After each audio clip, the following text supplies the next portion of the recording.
not a soldier. I got soul, but I'm not a soldier. I got soul, but I'm not a soldier.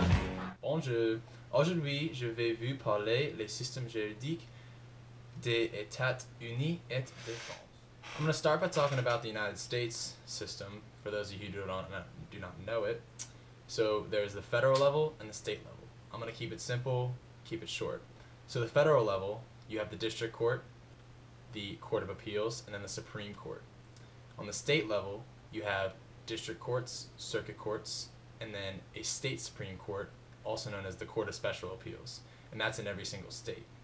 Now on the federal level, all cases start in the district court, and if they can't be decided there, they move to the Court of Appeals, and then finally to our Supreme Court. Now the district court is run by a single judge, the Court of Appeals is run by 3 judges, which sit on a panel, and then finally our Supreme Court has 9 justices, which I'm sure you all know about.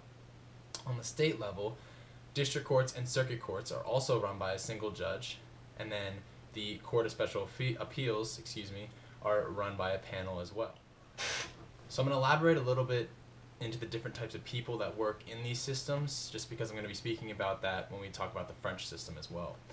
So in the federal level, you have your district court judges, who are single judges who run their courtroom and they handle cases by themselves in the district court. Also in the district court, you have bankruptcy judges who handle only bankruptcy cases. And then finally, you have magistrate judges. Now, I wanted to talk about magistrate judges because you're going to be hearing about the magistrates in France who are very different from the magistrates in America. So the magistrate judges just perform a lot of judicial duties underneath the district court judges in the federal system. Now the state system, which I'm more familiar with, you have your attorneys, so defense attorneys, and you have your prosecutors, those who work for the state, and then you have your judges. Now there's different levels of judges, obviously, so you have your judges in the district court, and your judges in the Supreme Court, the circuit court, and then your judges in the Court of Special Appeals. Now in Maryland, there are 15 judges that sit on the Court of Special Appeals, and they all sit to hear every case that comes to them. Finally, I'm going to talk about where certain cases go. So minor civil and criminal cases go to the district court, major civil and criminal cases go to the circuit court, and then if it cannot be decided in the district or circuit court, it then moves to the Court of Special Appeals. Major civil and criminal cases, depending on the charges, can go to the district court and be charged federally. If it can't be decided in the district court, it'll go to the Court of Appeals and then finally to the Supreme Court. Only the most serious cases go to the Supreme Court, as I'm sure you all know, and those are really the cases that you hear the most about, Supreme Court decisions and whatnot. So now they know a little bit about the United States system. I'm going to talk about a little bit about France's system. So I'm going to concentrate on their court system because I really only concentrated on the court system of America. I didn't want to get into the government portion of it. It's a short video. So France practices civil law as opposed to the United States practicing common law. So civil law really concentrates on statutes, while common law concentrates on case law, which obviously you've seen in the United States. So in France, it's a dual branch system. They have their judicial courts and they have their administrative courts.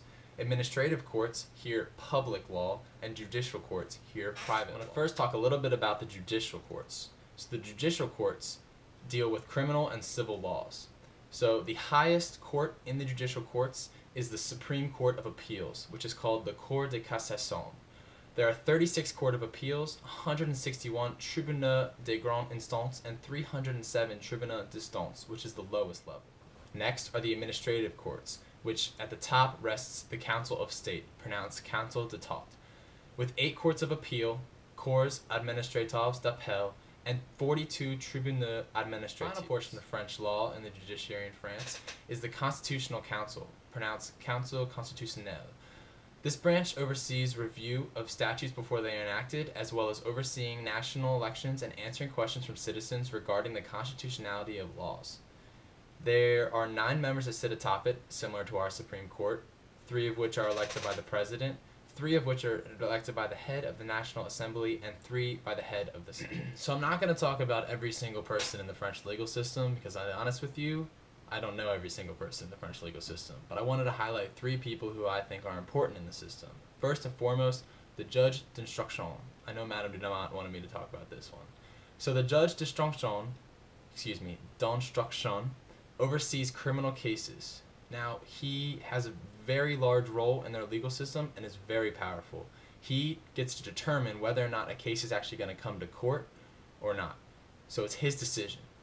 Then I'm going to talk about the French magistrate.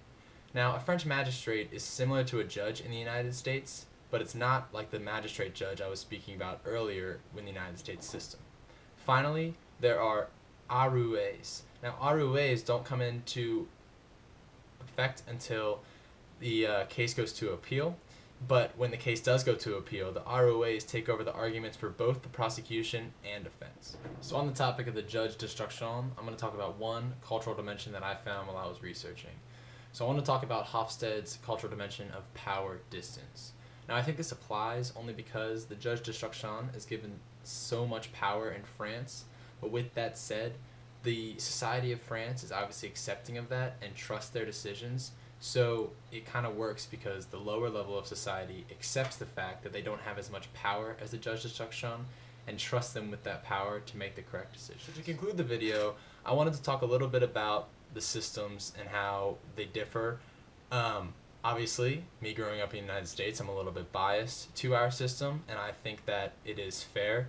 But after having researched France's system, I think there are aspects of it that, if applied to the United States, could make our system even better. So, although there are few players in the French system that have a lot of power and make a lot of decisions, I think that could end up being beneficial as opposed to a lot of different people having a say of what's occurring. If the person in power is honest and wants what's best for the society, then those decisions that they're making are going to be strong and good ones, as opposed to ones that are just going to be abusing their power. Now, in the United States, there are a lot of different players that come into play, and because it's centered around case law as opposed to statutes like in France, you never really know what the outcome of a case is going to be. Two people could be charged identically, but because of their previous records or because of the extenuating circumstances, their outcomes could be totally different. While in France, because it's based off of statutes, I think that means that it's going to be a little bit easier to know the outcome of a case. Also, United States legal system is a mess because there's an overabundance of cases that are being heard. But in France, because of the judge d'instruction, there aren't as many cases going to court, and hence the court system isn't as messy. So, although he has a lot of power, the legal system as a whole seems to be more organized. Thus, I'd like to conclude with, at the beginning of this project, I was pretty biased towards our system, but after having researched, I believe that the French system is strong and one that could be looked at for America to move forward and maybe make amends or fix up portions of their legal system. Thank you for watching, and I hope that you learned a little bit about the different legal systems between the United States and France. Au revoir. I got soul, but I'm not a soldier.